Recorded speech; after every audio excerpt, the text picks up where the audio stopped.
स्वामी विवेकानंद जी ने कहा था, India will once again become जगत गुरु। आज विवेकानंद जी को हम अपना आदर्श तो मानते हैं, लेकिन उनका आदर्श आज के युवाओं में देखने को नहीं मिलता।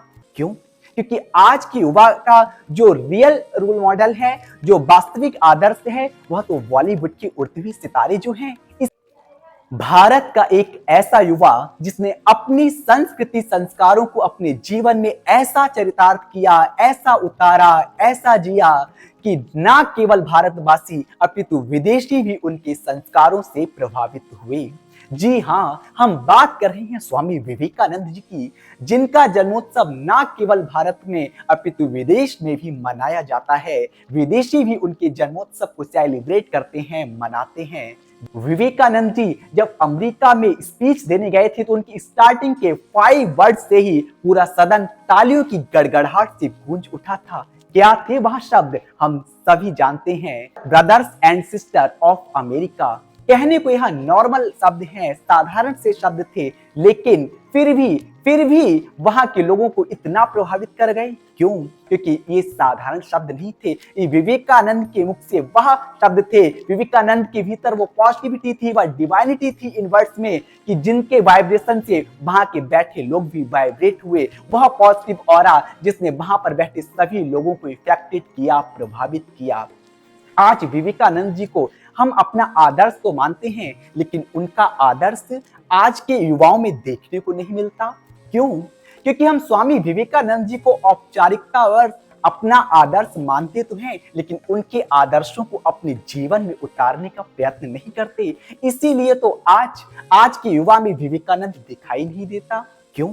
क्योंकि आज के युवा का जो रियल रोल मॉडल है, जो वास्तविक आदर्श है, वह तो बॉलीवुड के उड़ते हुए सितारे जो हैं। इसीलिए उन्हीं का चाल चलन, उन्हीं की जीवन शैली क्रियान्वित करते हैं, और वैसा ही चाल चलन आज के युवा में दिखाई दे रहा है। क्षमा कीजिएगा, मुझे शब्द कठोर हैं, लेकिन सत्य हैं। स्वामी विवेकानंद जी को आदर्श मानते हैं हम, तो उनके आदर्शों को अपने जीवन में उतारने का प्रयत्न भी तो कीजिए। उन्होंने भारत के लिए क्या कुछ नहीं किया। उन्होंने कहा भी कि भारत एक बार पुनः जगत गुरु बनेगा। उन्हें उम्मीदें हैं भारत के युवाओं से, इनके उस उम्मीदों पर खरा उतरिएगा, उन्हें व्यर्थ ना जाने दीजिएगा। स्वामी विवेकानंद जी ने कहा था, India will once again become जगत गुरु, but not by the power of root, by the power of soul.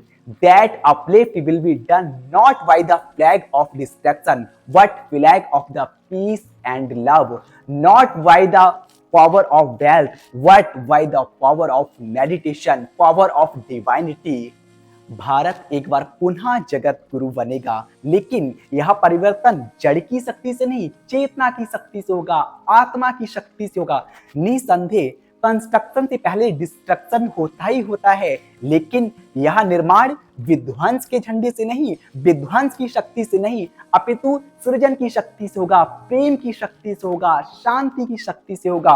और इसमें धन पर्याप्त हो या ना हो, यह कोई धन के ऊपर नहीं होगा कि हाँ धन बहुत मिल गया, हो गया। यह होगा तो होगा कौन सी शक्ति से, कौन से पावर से? ध्यान की पावर से, मेडिटेशन की पावर से, दिव्यता की पावर से। जब ऐसा परिवर्तन हमारे भीतर आएगा, भारत के युवाओं के भीतर आएगा, तब स्वामी विवेकानंद जी की झलक प्रत्येक भारतीय युवा के भीतर देखने को मिलेगी, और उस माँ भारती के सपूत स्वामी विवेकानंद जी के स्वप्न को हम पूरा कर पाएंगे। माँ भारती को पुनः जगत गुरु के सिंहासन पर सुशोभित कर पाएंगे। क्योंकि यह मायने नहीं रखता कि हम अपना आदर्श किसे मानते हैं, बल्कि इससे कई ज्यादा ये मायने रखता है हम जिसे अपना आदर्श मानते हैं, उनके आदर्शों को अपने जीवन में उतारने का प्रयत्न कितना करते हैं। And now stop my voice. Thank you so much.